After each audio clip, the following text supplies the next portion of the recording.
Olá, galerinha, tudo bem com vocês? Bem-vindos a mais uma aulinha de língua portuguesa. Vamos hoje fazer uma revisão sobre figuras de linguagem.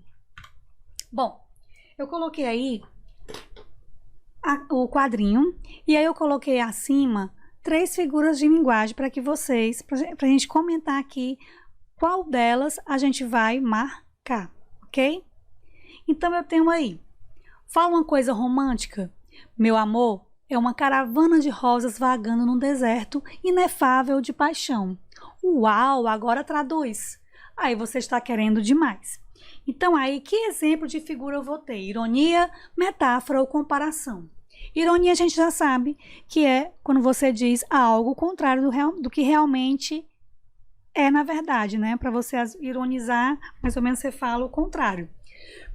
Metáfora e comparação são muito parecidas, são duas figuras que têm o mesmo propósito, né? A comparação, eu comparo um ser a outro, e a metáfora também não deixa de ser uma comparação, mas eu chamo de comparação implícita. Por quê?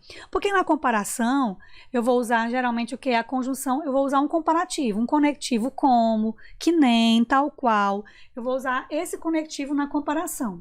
A metáfora é uma comparação implícita porque ela não aparece nenhum conectivo. Então aqui eu tenho, ó, meu amor é uma caravana de rosas vagando num deserto inefável de paixão.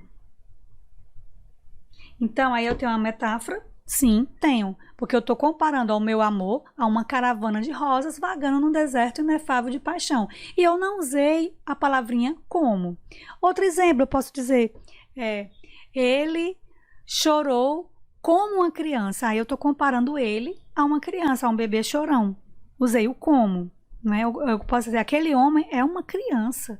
Então eu estou comparando também, só que eu não usei o como, é a metáfora. Então aqui, esse exemplo aqui é um exemplo de metáfora. Meu amor é uma caravana de rosas vagando num deserto inefável de paixão. Comparo o amor a essa caravana e não usei o como. Então, nós temos aqui a metáfora. Vamos para o próximo. Bom, vamos dizer se é ironia, metáfora ou comparação mais uma vez. Usando a linguagem dele. Acorda, Armando. Você não sabe que o amor é como uma flor? Se não for regada e bem cuidada, ela murcha e morre. Ó, o amor é como uma flor. Estão percebendo? Aí ele fala, o amor é como o motor do carro, Armando. Se não trocar o óleo e não cuidar da mecânica, um óleo ele não funciona mais. Ah, entendi. Perceberam que o amor é como uma flor? O amor é como o motor do carro? Então, eu estou comparando o amor, esses dois elementos, e usei o conectivo como. Então, vou fazer o que foi que eu fiz aqui? Eu usei a comparação, ok? Próxima. Bom, eu tenho aí catacrese, a metonímia e a metáfora. Vamos ver aqui. Meu pai tem 800 cabeças de gado. E o seu? O meu pai só tem um boi, mas ele tá inteirinho. E aí, nesse caso aí? Ó, meu pai tem 800 cabeças de gado. A gente sabe que ele não só tem as cabeças de gado. Quando eu falo 800 cabeças de gado, é que ele tem 800 o quê? Animais. Eu usei no lugar de dizer os animais, a palavra cabeça, só uma parte pelo todo. A gente chama isso de metonímia. É como se eu dissesse, ele não tem teto para morar. Ele não tem teto. Ele não tem casa. Então, eu usei uma palavra que tem uma relação de sentido com outra. Vou ler Machado de Assis, eu vou ler o livro. Então, meu pai tem 800 cabeças de gado, quer dizer, ele tem 800 o quê? Ou bois, ou vacas, não sei, né? Mas aí, no caso, eu botei só a palavra cabeça. É tanto que ele diz, o meu pai só tem um boi, mas ele tá inteirinho. Que é uma brincadeira, né? Então, no caso é a metonímia, substitui o vocábulo boi por cabeças de gado. Então, se usa muito também com os produtos. Você vai dizer, eu vou tomar uma Coca-Cola, que é um refrigerante. Respeite a velhice, quer dizer, respeite os mais velhos. Velhice com velhos. Então, são palavras que têm uma relação de sentido. Então, eu vou marcar aqui como metonímia. Próximo. Catacrese, prosopopeia ou antítese. Não se preocupe porque essas outras elas vão aparecer e eu vou explicando quando aparecer no na charge, na tirinha, certo? Então tem aí, ó, tem uma bala. Aí tem, o senhor poderia me ajudar? Estou meio perdido, ou seja, é uma bala perdida, né? A palavra bala perdida, quando a bala, ela atinge, assim, aleatoriamente, né, não sabia que esse nome colocar, então ficou chamada de bala perdida. É o caso de, por exemplo, você ter uma cadeira e não ter que nome colocar. A gente coloca a perna da cadeira, a asa da xícara, a bala perdida, porque não tinha outro nome para colocar. Eu vou embarcar naquele avião. E a palavra embarcar, geralmente era para barco, mas não tinha outra palavra para colocar quando você vai no avião, então você coloca embarcar também.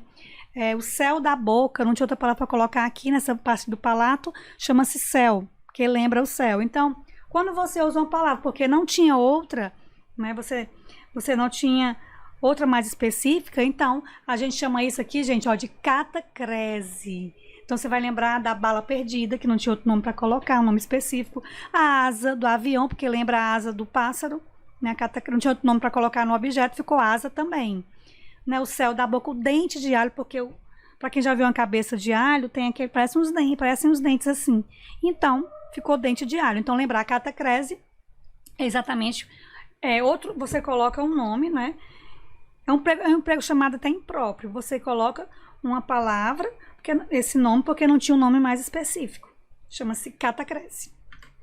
Bom, eu tenho aqui agora... e foi então que ele me deu aquele olhar frio dela. Nossa, quanto tempo eu não ouvi alguém usar uma sinestesia. Eu já dei até a resposta, né? Vou só explicar. Não tinha nada a ver com sino, não. Era puro desprezo mesmo. Que, aliás, parecia demais com esse olhar que você me deu agora. Claro, né? Aqui, sinestesia não tem nada a ver com sino, não tem mesmo, não. Sinestesia é quando você associa as sensações dos órgãos do sentido. O tato, o paladar. Então, se você diz olhar frio... Não é? O gosto amargo das suas palavras. Então, se a palavra gosto amargo, olhar frio, não é? Então, isso aí tudo dá ideia de quê? Dos órgãos do sentido. Então, chama-se de sinestesia. Figurinha de linguagem muito utilizada. Sinestesia. Não é? A antítese, que a gente vai ver já já, lá no Barroco. Depois nós temos a ironia, né? A ironia, não, desculpa. Ironia, hipérbole ou comparação. Aí tá aqui, tô ficando atoladinha, é isso? Viu como eu canto bem? Aham. Aposto que Elis Regina está morrendo de inveja. Eu sou sinistro. Né? Então, no caso aí, ó, é uma ironia? Não, porque vai que ele canta bem, né? Mas quando ele fala aqui, ó, porque na verdade eu vou grifar isso aqui, aposto que Elis Regina está morrendo de inveja. Morrendo de inveja é um exagero, né? A pessoa não morre, você morre de um monte de coisa, mas morrer de inveja é até um sentido figurado. Então, no caso aqui, eu chamo de hipérbole. Quando lembrar de hipérbole, lembra de hiper, que é grande, é exagero, tô morrendo de sede. Que pode ser verdade dependendo do contexto, né? Mas aqui, morrendo de inveja, você não morre de inveja. É o sentido figurado. Outro hipérbole que eu posso falar é chorei rios de lágrimas pelaquele rapaz. Chorei rios de lágrimas também. Já estou te esperando faz um século. Também é um exagero. Então, isso é chamado de hipérbole. Eufemismo, hipérbole ou ironia. Tem aqui a mulher, ela falou, fofoqueira não, querida. Eu sou produtora de biografias orais não autorizadas.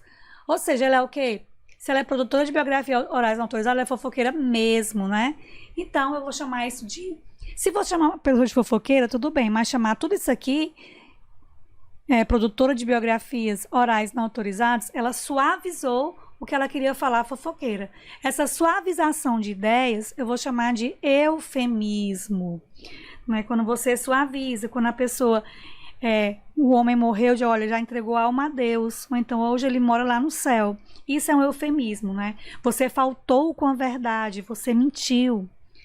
Você faltou com a verdade. Então, isso é chamado de eufemismo. Você suaviza a ideia. Saber se é hipérbole, ironia ou eufemismo. Aí tá aqui, ele entra na sala, aí quem foi o inteligente que usou o meu notebook e apagou tudo que estava gravado? Né? Então, se você vê, será que ele é inteligente mesmo, entendeu? Você às vezes usa isso aí exatamente para dizer o contrário do que eu quero afirmar. Quem foi o burro, quem foi o doidinho que usou o meu notebook, né, apagou tudo que estava gravado. Então, isso é uma ironia. É como se eu dissesse, mas você é um ótimo aluno, só tira 0. Então, também é uma ironia. Ele é tão inteligente que não acerta nada. Ironia. O goleiro é tão bom, deixou passar 10 gols. Ironia, né? Próximo. Eu tenho aí a prosopopeia, catacrese ou aliteração. Tá aqui, ele vai... Aqui o personagem, aí ele vem. Tá se olhando no espelho, Zé Lelé? Eu não. Ele é que tá me olhando. Então, que figura é essa parte aqui? Ele que tá me olhando. O espelho está olhando, né? Então, isso aí é chamado de personificação ou prosopopeia. Então, não esqueça, porque muitas vezes pode vir como um nome de personificação. Que é a mesma coisa da prosopopeia. Tem o mesmo nome, tá? Menos sentido, na verdade. Nome não, menos sentido. Mas prosopopeia, personificação, é quando você atribui qualidades ou sentimentos humanos a seres irracionais. Então ele está dizendo que o espelho, ó, ele, o espelho, né, é que está me olhando. Espelho não olha.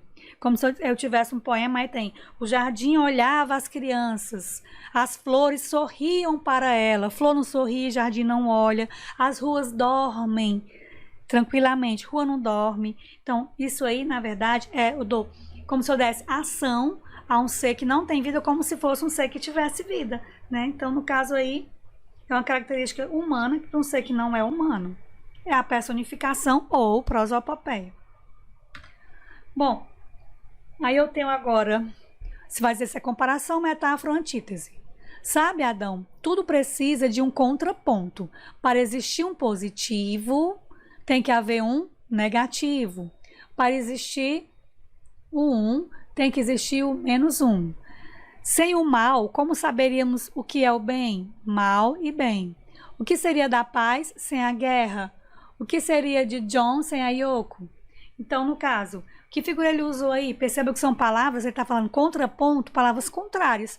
Positivo com negativo, paz e guerra, 1 - 1, né? Mal e bem.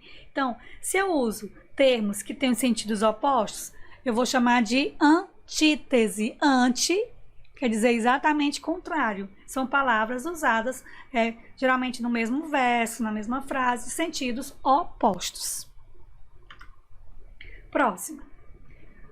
Se é elipse, se é assíndeto ou se é hipérbole.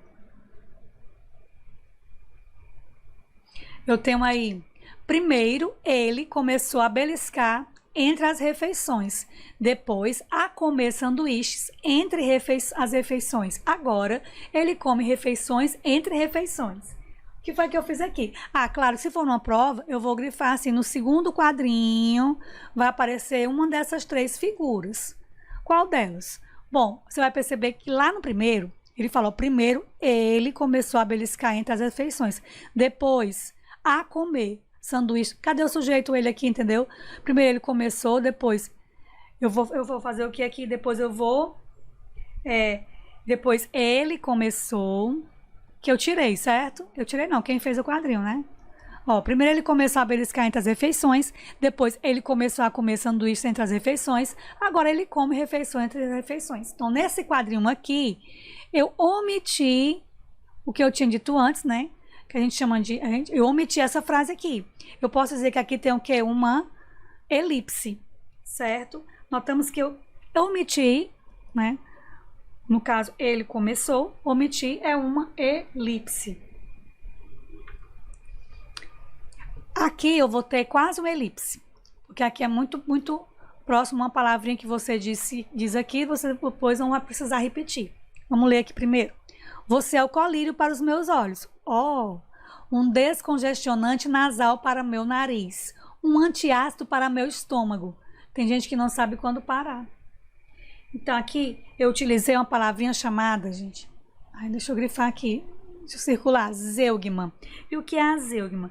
Zeugma é a omissão de uma palavra que já foi dita antes, não precisa. Então, por exemplo, aqui no caso, é o você, né? O você é um colírio para os meus olhos. Você é um descongestionante nasal para meu nariz. Você é um antiácido para o meu estômago. Então, no caso, eu tirei esse você é, para não estar repetindo, né? Como eu já disse anteriormente, lá no começo, é uma zeugma. Se eu disser assim, fiz a introdução, ele a conclusão. Ele fez a conclusão. Então, não repetiu o verbo que eu disse anteriormente. Próximo é hipérbole, quem já sabe o que é hipérbato ou elipse.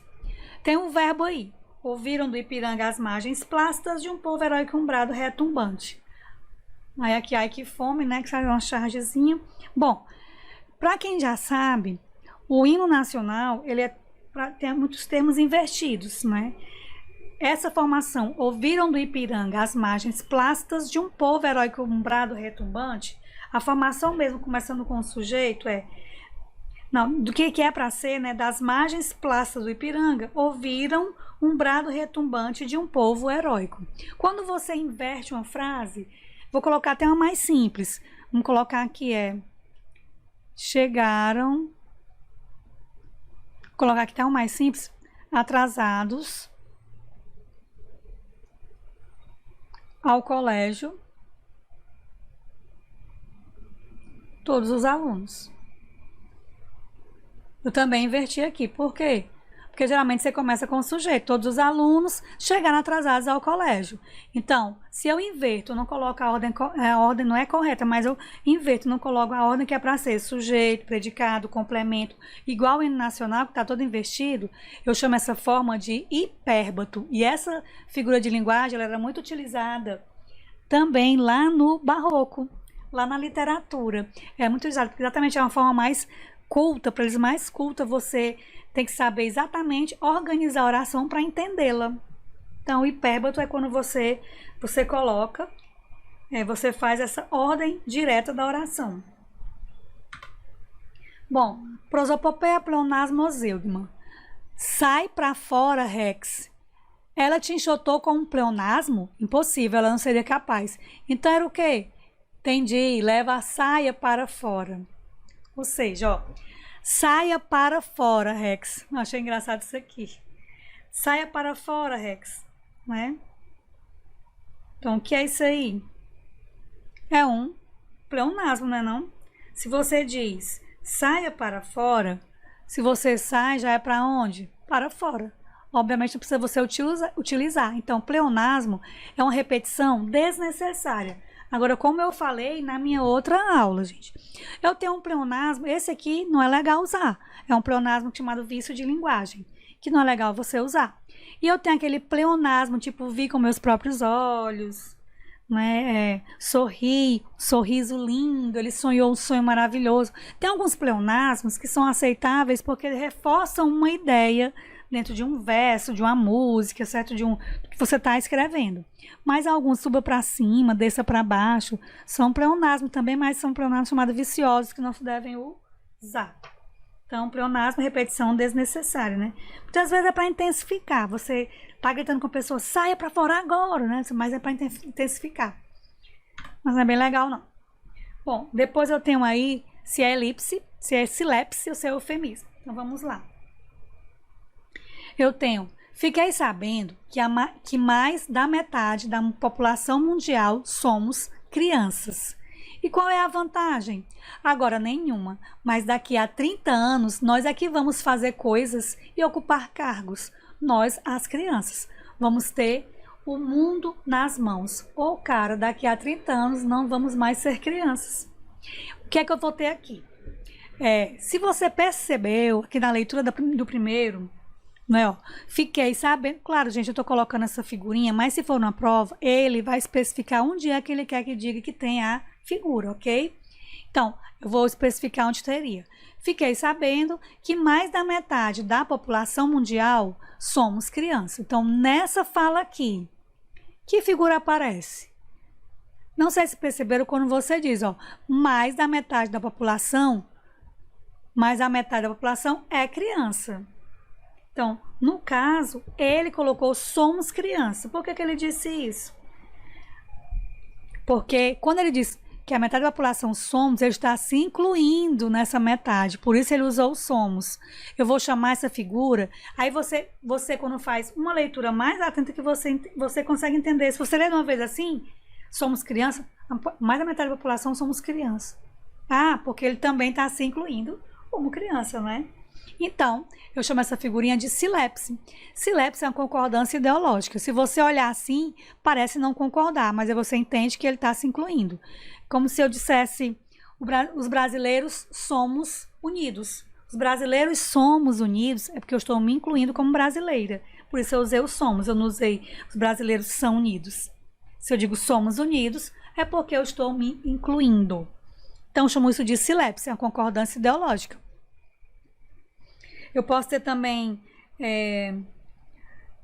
por exemplo, São Paulo é agitada, ou São Paulo é agitado. São Paulo é agitada, parece uma concordância errônea, tá errado, mas não tá. Quando eu falo São Paulo é agitada, essa concordância que eu concordo com a cidade de São Paulo, subtende que é a cidade de São Paulo que é agitada. Isso também é silepse.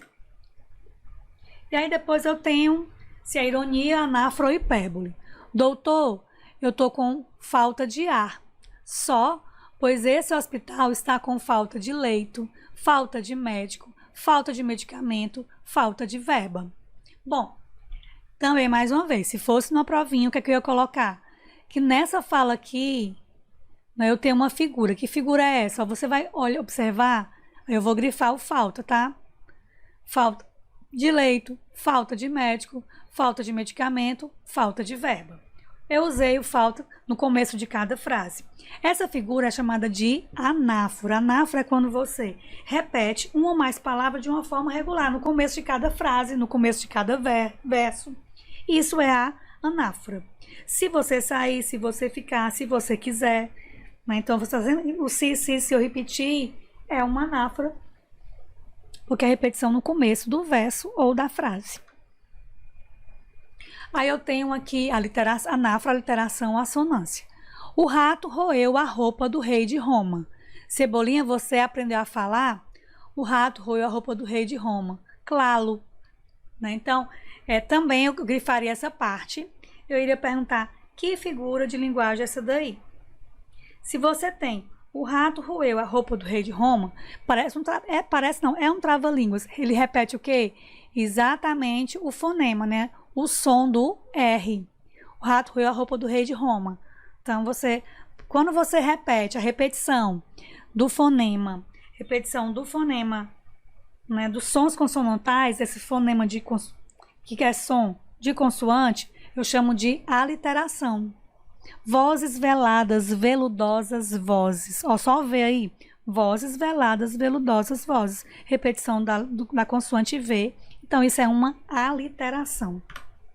Bom, fechando aí, nós temos, né, esse sonzinho aí, que também é uma figura de linguagem. Isso aqui é a representação gráfica, o quê? Do beijo da tia Lu, né?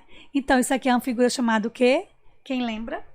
A onomatopeia, gente. Onomatopeia, exatamente, você procura, você escreve como é o som. Então, daqui, ó, um beijo para vocês. O meu som é escrito na onomatopeia. Boa prova para todos e até a próxima. Cheiro grande, gente.